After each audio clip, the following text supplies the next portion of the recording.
Many of the Ukrainian refugees are heading to Hungary. 8 centres have been set up at border crossings, and thousands are now in the country working out their next steps. Hough reports from Budapest.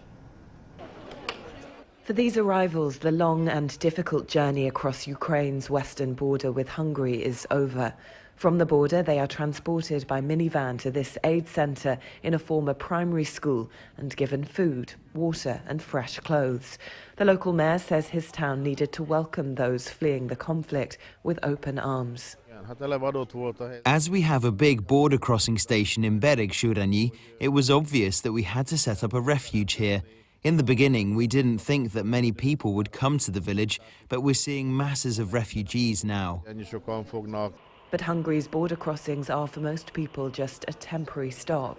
From the border town of Zahany is a direct train to Budapest, from where hundreds plan to continue their journeys.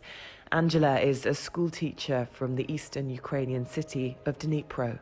Fortunately, I came from a city which is not undergoing huge bombing attacks or shooting, but sirens go on and off every day several times. People are sitting in the basements and cellars. I'm a very lucky person because my trip is with my granddaughter, and we're traveling to my relatives in Luxembourg, who were absolutely kind and generous to invite us for this period of time. And I hope I will return soon. Those here are exhausted and shell-shocked after the journey. There are volunteers on the ground to help, including Andrei, who is himself Ukrainian. I've been helping my parents who are here, and now for this one day I'm helping here to the people who are arriving from Ukraine.